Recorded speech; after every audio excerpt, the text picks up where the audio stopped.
Good morning, Hi. everyone, and welcome to Activities for People Living at Home with Dementia. We are proud to offer this series with funding from the Area Agency on Aging and the United Way of Tarrant County. These programs are recorded and are made available for viewing through a YouTube channel for future use. I am your host for today's activity. Our topic today is dads or fathers, brought to you by Peggy Spear with the Amon Carter Museum of American Art. And it probably should be Dad's because she always comes up with something unusual. I can't wait to see what Peggy has for us today. It's all yours, Miss Peggy. We can't hear you.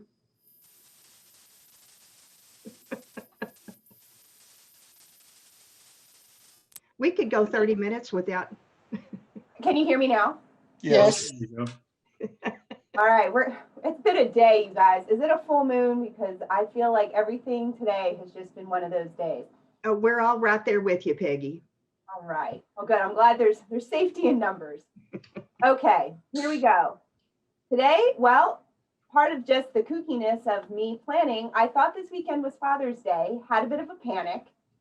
It's not Father's Day. It's next week. So we're getting a jump on it. We're getting you all in the mood for Father's Day. I had this morning, I was like, oh my God, I'm doing Father's Day. And I didn't send my dad anything. All right. Well, it was actually harder to find pictures in our collection of father-son, father-child related topics, but we did have quite a bit of photographs, both by women and by men.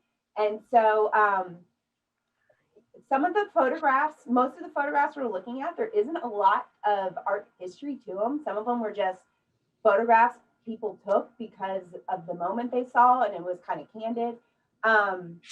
But nonetheless, the images have something we can connect to. This particular image we're looking at is our first photograph. This is one of the more famous pictures we're going to look at today. And it is of two men, Andrew and Jamie Wyeth. Do those names ring any bells to you? Andrew Wyeth does, but I don't know why. So Andrew Wyeth is a very famous painter. His Oh. father, N.C. Wyeth, was an even more famous painter. And we've looked at a painting by N.C. Wyeth of Benjamin Franklin coming to town. It was the portrait, or it was the painting of Ben Franklin with his tricorn hat walking past what would be his future wife's house. Yeah. That is N.C. Wyeth. Andrew Wyeth is the man, the older man on the left, and his son, Jamie Wyeth, is off of his shoulder. So this photographer, his name is Francesco Scavulo, excuse me. He was very known in his day as a photographer of fashion and the famous, particularly photographing for Cosmopolitan magazine. Really wonderful covers and fashion. He would often select his own models, which included Rene Russo, Brooke Shields. He had a very keen eye for high fashion models. And that was really what he was known for. And he felt his photographs of entertainers, of the famous, his portraits, didn't get the same type of dues that his fashion photography did. So this is an example of one of his famous entertainers' portraits of these two painters. And these painters were known in their day for what they did. So can you explain or kind of tell what feeling you get? Do you pick up on their connection? What kind of walk me through what you're seeing here? A home feeling? Homey, you feel home? Yeah. Looks like a homestead behind him. Mm-hmm. David, what makes it feel to you like it's got that home feeling to you? Well, there's a two-story home in the background. Do you feel that they're close, that they maybe are distant in Yep. relationship? Do you get a sense of what their relationship might be? Yeah. And what's that? What do you feel? I'd say father-son. It's Father-son. Good relationship, I think. Yeah, you're right. Yeah, they were actually very, very close. They were friends, just as much friends as they were father-son, which was really wonderful for their dynamic.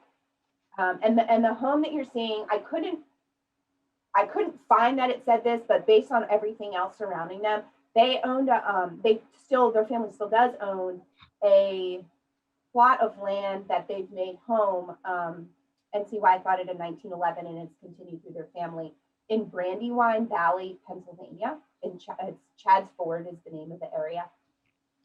And so NCY bought the land, put a home and a studio there. That is where he taught Andrew how to paint. And then Andrew did the same thing with Jamie. And Jamie actually didn't even go to school after 6th grade. He was home taught by a tutor at home, but mostly by art teachers, because Andrew, his father, felt that traditional education wasn't necessarily important for an artist.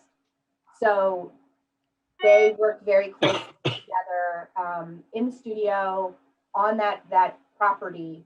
And then even now, Jamie still lives there part of the year.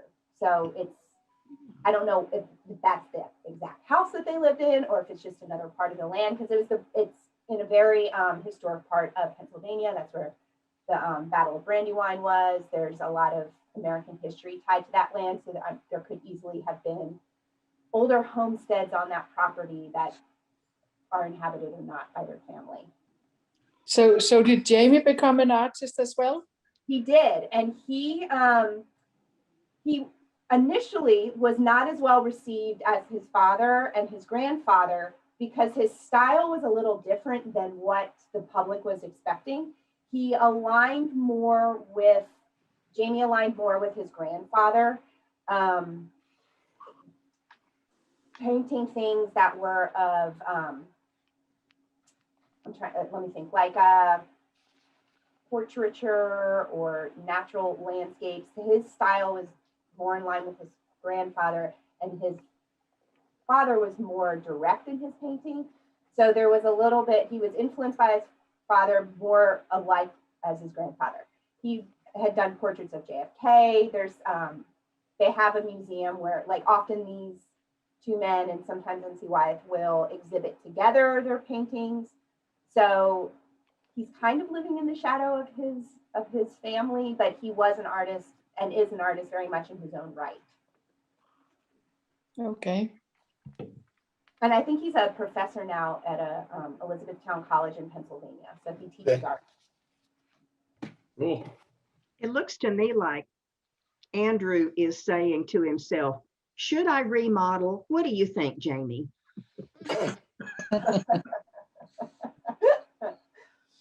It's very stylized. Yeah. He's lost in his thoughts. Yeah, deep in thought. Where Jamie is very directly looking at it. Yes, that's right. Yes. Yeah, it's kind of a funny portrait, but you do sense a closeness to them, I think, because they're physically close to each other, but it's almost as if Andrew is kind of nested into Jamie. You get this warmness to them, even though their faces aren't showing any sort of smile. Yeah. And that was very characteristic of the photographer, Louise Nevelson, an artist we looked at before. She's done lunar landscape. It's that black, larger than life sculpture that had a juggling pin and a chair seat. We looked at it kind of recently. She was photographed by this photographer as well, and she said that the photographer had a poetic essence of capturing the subject, and so you sense that poeticness here. We're getting a sense of their personalities. They seem kind of chill. It doesn't seem, they might seem kind of in their head with that distant look, thinking, maybe creating, planning, plotting what the next composition will look like. A denim blazer feels kind of funky. You're able to pick up a little bit on their personalities without very much being shown. I think it's a very sweet portrait of the two of them. It is. Sure. This was taken in 1982. It wasn't printed until later in the decade. And in 1981, the photographer was diagnosed with manic depression. And he said that he very much contributed his creative genius to the manic episodes he had. Wow. So that's just something kind of interesting, especially with mental health, using that energy for something creative and positive and viewing it as such. So anyway, I think a beautiful portrait. This is a portrait of a famous couple, or a famous family. So very much in keeping with the style of this photographer. Our next portrait is of someone we don't know. But can you tell me what you see? A father and two daughters. Yes. Any guesses on where they might be? The title is Of No Help.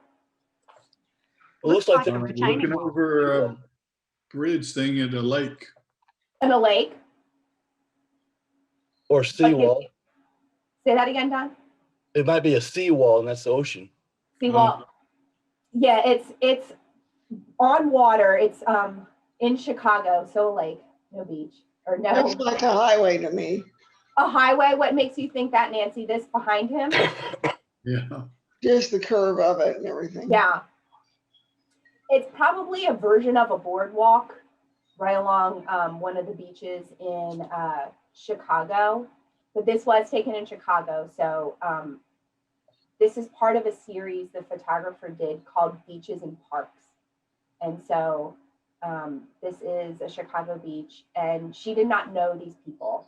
The series was really constituted of unposed individuals that she just happened across, and in the style of street photography, just snapping the image often from her hip or not even up at her viewfind, just kind of shooting and seeing what she was able to capture. So does anything about this feel posed, or even though it's not posed, does it feel balanced or chaotic? What kind of sense do you get? Seems very open with the water and the thing. Yeah. Open. Yeah, Yeah. it feels, oh, go ahead, Yetta. No, I was going to say, I don't think it's staged because the one kid is playing with dirt. Yeah. You're right. It feels like we're kind of not intruding, but happening upon a very private moment with a family. Yeah. Well, and the layout of the picture that she contrived somehow is that they're in the center with that tower in the background, so everything's really pointing toward them. Yes, they are definitely the focus of the photograph, and she was really interested in general, but in the series, on not taking necessarily flattering pictures of the individuals, which this might not be the most flattering picture of this little girl kissing her dad, or even him. He seems kind of not have a scowl on his face, but just kind of in a natural resting position. She was more interested in the connections between the individuals, not necessarily the individual himself. So do you get that sense, or do you feel like you're more interested in the individual versus the dynamic between? Where are you finding yourself? Well, it looks as if the man or the father, he's the one who is sharp. The other side. Say that again? The man, he's the one who's in focus. Everything else seems a little out of focus. Mm-hmm. Yeah, but it's really focusing on, I think, like you said, because it's so sharp, the connection between the child and the father, this pair right here. You know there's more kids, but she's not engaging in whatever that affectionate moment is between the two of them. So it really is, like you said, because the crown of her head is blurry. Barbara Crane wanted you to focus on right here. Of course, we say it's a daughter that he's holding. It could be his wife.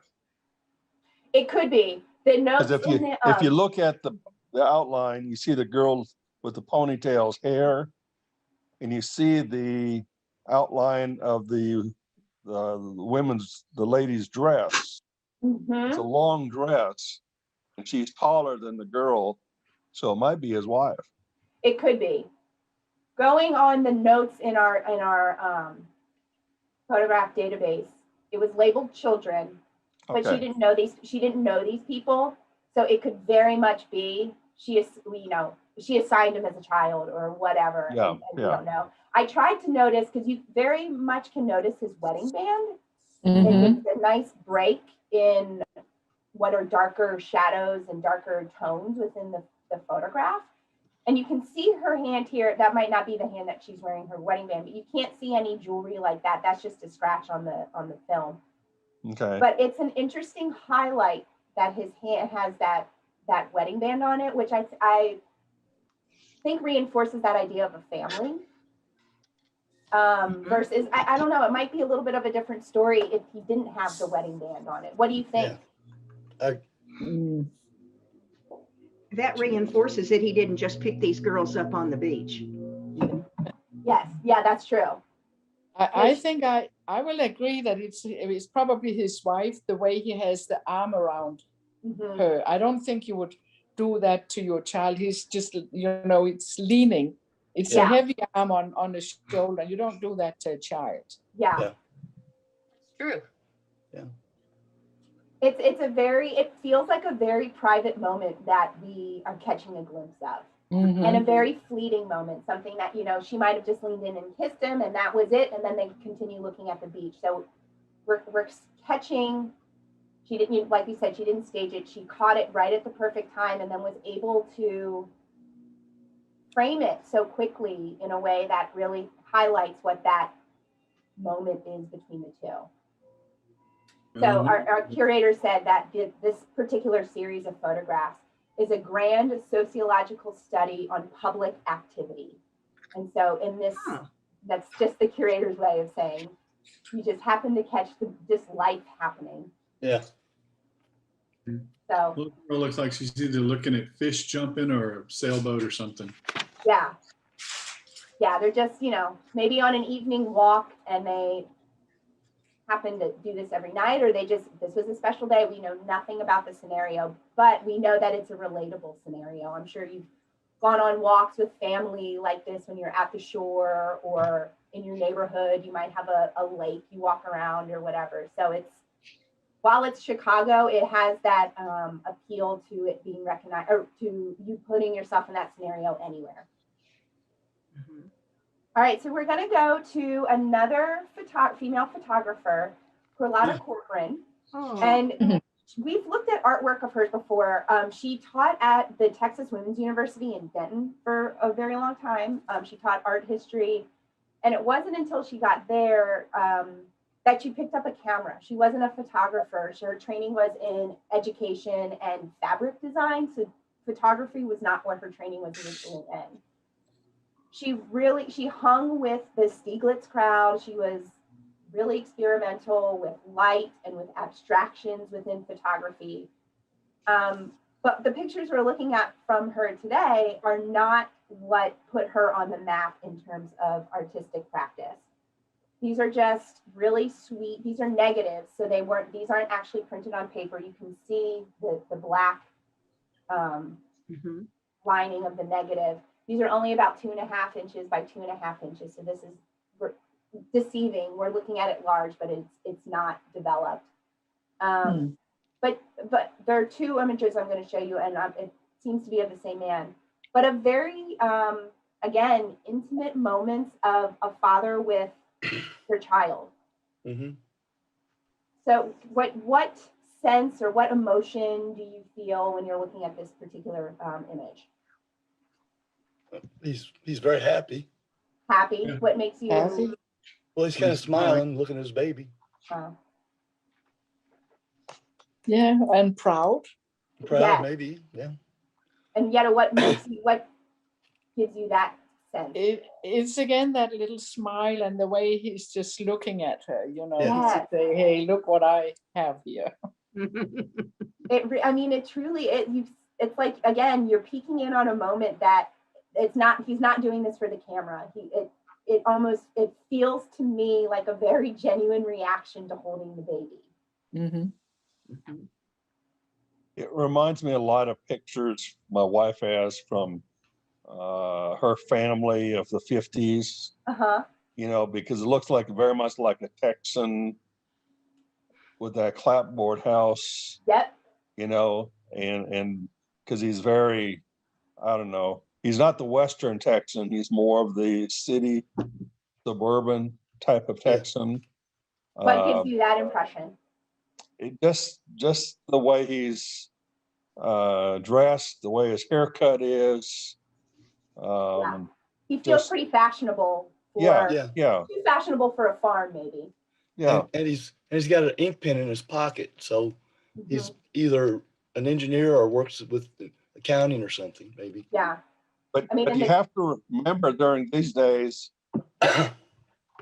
men wore a lot more ties Yeah. and dress slacks than they did jeans. Exactly. No, I think you're right. That's a really great point. But I think you pointed out, or you recognize he's dressed, even though it's more than just the tie and the Mhm. nicer slacks. He's got the tie clip or the tie charm, the necklace, Mhm. and then a ring. And so if he were doing, and the pen you pointed out, Don, so if he were doing roughnecking or more physical work, you wouldn't wear those types of things. Yeah. And And he's his so haircut, focused on that the was child, not on the camera. Mm-hmm. It feels, it doesn't feel staged. It doesn't feel like they're posing for the camera. I mean, I'm sure he's dressed a little, he knows his picture's being taken, but it doesn't feel contrived. And that baby looks pretty zonked out, Mhm. eyes closed. Very I know comfortable. this is only a Yeah, very negative, but comfortable. Yeah. oh, say that again? Very Comfortable. baby's very comfortable. Mm-hmm. Yeah. And Yeah. I was going to say, you sense the love from the father, just the way he's holding the baby. Yeah. Yeah. Yeah. Yeah, and his focus, his eye focus. Yeah, well, we'll learn, it looks like, that this isn't his first rodeo, because in the next photograph, and and the brightness of this, granted it is a negative, but it feels bright and happy, and that bright light contributes to the happy feeling that all of you are pointing out between the connection of the two. So, this looks like a pretty young baby. Well, it looks like he's got another little bug at home, a little bit older, not much older, but a little older.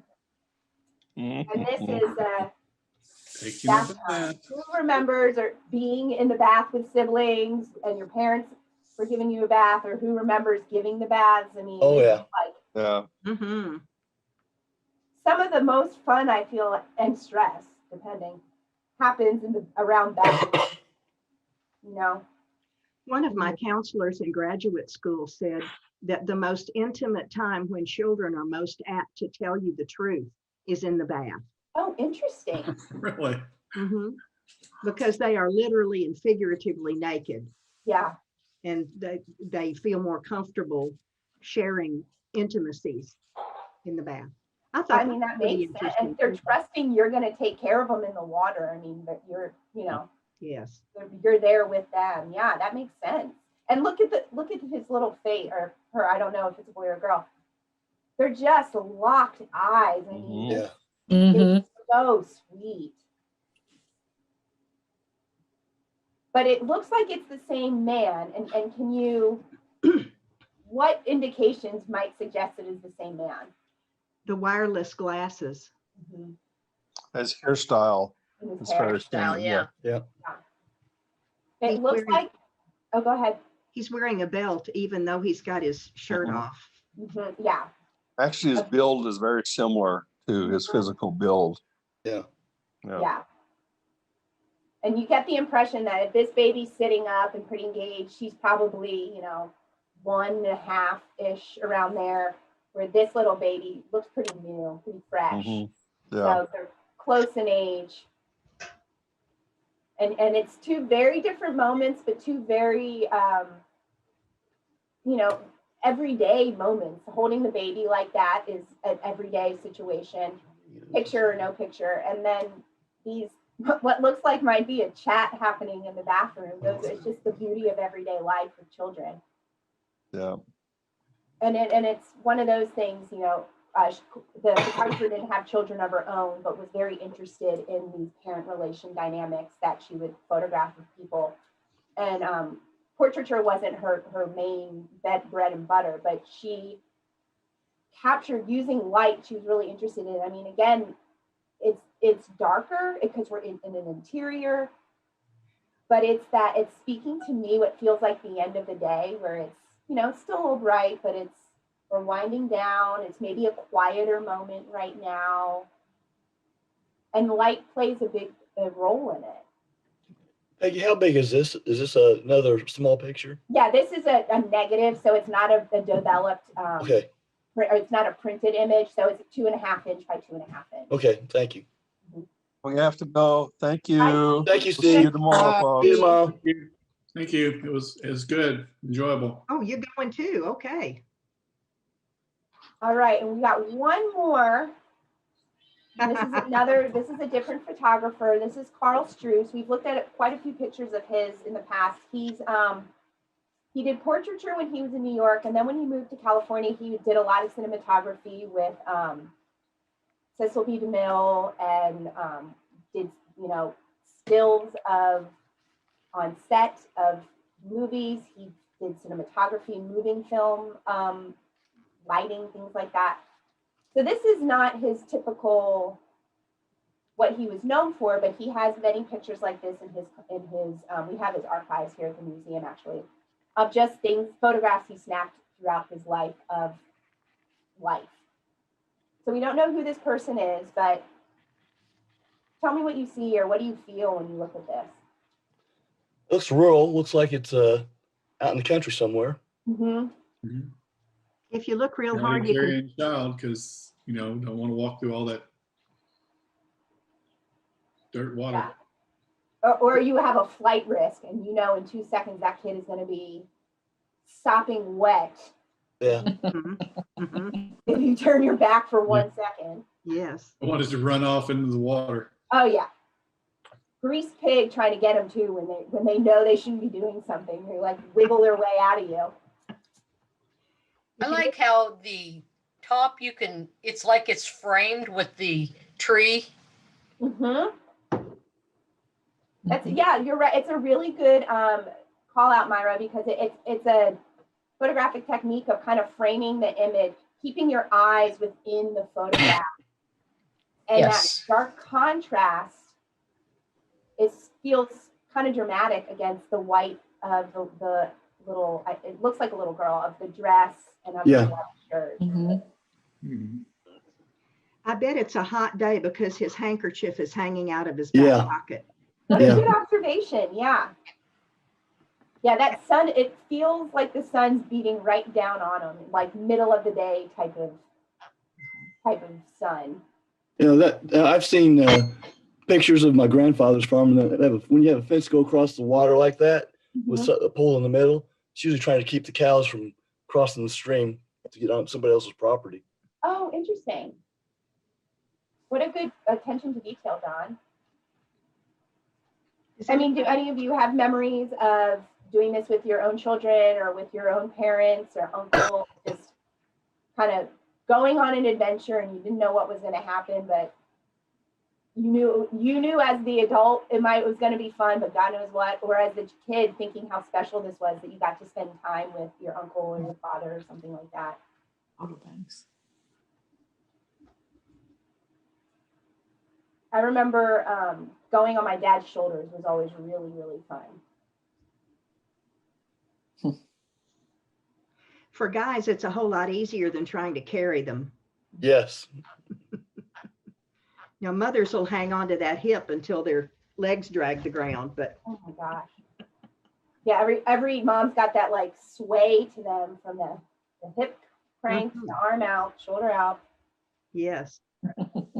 And then we need massage therapy when we get to be older.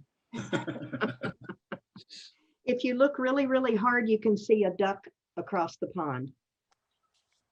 Up here? Further to the left by the wood. Right there. Right here? Uh-huh. Good eye. Okay. I You can must have good eyes. I see a neck. I can't even tell, so I'm gonna leave it to you, Martha, to be the duck call out on that one. Oh, oh. Whack, whack. Quack, Yeah. that's it. Yeah, I wonder if she has bread then to throw at those duckies. Quack, quack. So these, I think that's it. Yeah. So we didn't have as many mom or dad pictures as we had mom, but we did have a good amount. And a lot of them really felt candid. So, with the exception of the portrait at the very beginning. So just some sweet, as you have 2 weeks ahead of you before Father's Day. However you celebrate Father's Day, these were just some sweet photographs in our collection to that reflect those relationships in the world. So next week we're back with farm life. So it's going to be a lot of pictures, photographs again of life on the farm. Oh boy. So bring your farm stories. We're going to talk about it. All right, y'all. It was good seeing you. Be good. See y'all next week. All right. Thanks, Peggy. Thank you, Bye, Peggy. Peggy. Yeah. Hope you have a good day. Thanks, you too. Bye. Bye, Peggy. Wow. Okay, let's take a look at what's coming up. Oh boy, Fort Worth Opera, back tomorrow. I don't know how Gail's going to get the program to us, probably email like she did last time, but look forward to it. Should be Fort Worth Opera tomorrow. 2 or 3 snippets, and then we get to talk about what we see.